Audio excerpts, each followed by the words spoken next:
everyone, mabuhay! Welcome to my video. Today, I wanted to show you my routine as a hospitality management student. You might be thinking, what's so special about that? Well, in our industry, how you look is really matters.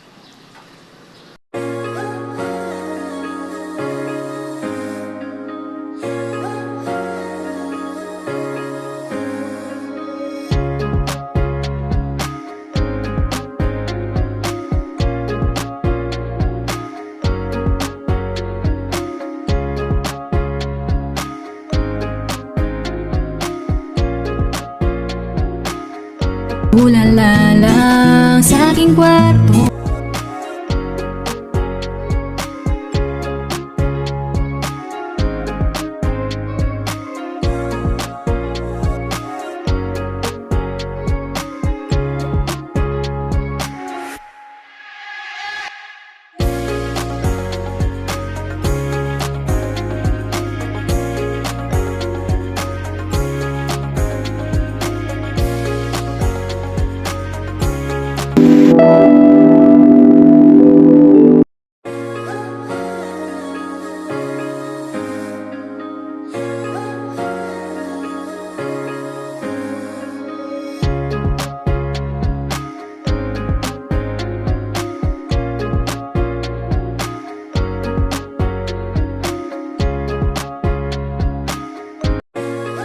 You see, in hospitality, we're all about making feel look and comfortable. The big part of that is how we present ourselves. Think about it. If you walk in a hotel and staff will look messy, would you feel confident and you want to stay? Probably not.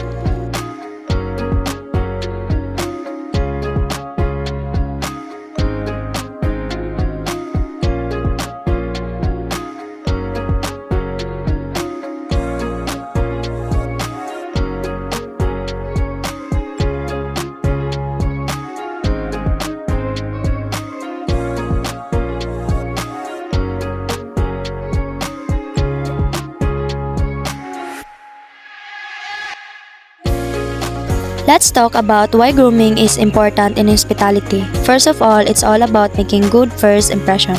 When a guest sees a staff member who look polished and put together, it gives them a sense of trust and professionalism.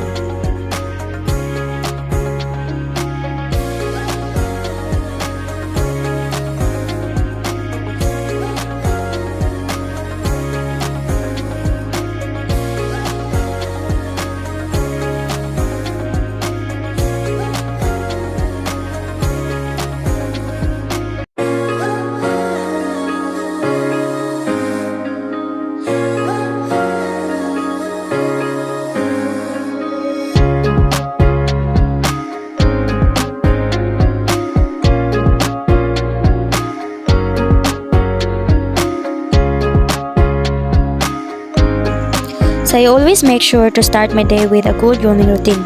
It's not just about looking good, it's about showing that I care about myself and about making good impression in guests. It's also about health and safety. Keeping our hair and nails clean is so important, especially when you are working with food and interacting a guest. It's about making sure everyone feels safe and comfortable.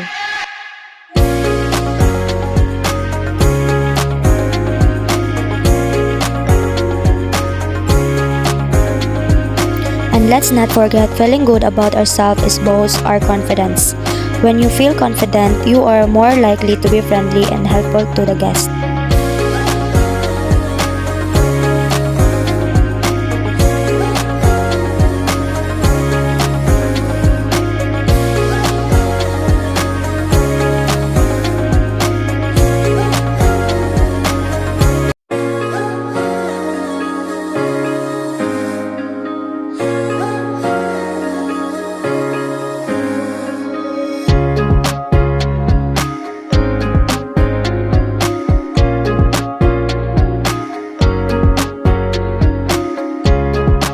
In hospitality, in work people all over the world, so it's important to be mindful of cultural differences and to dress in a way that's respectful and appropriate.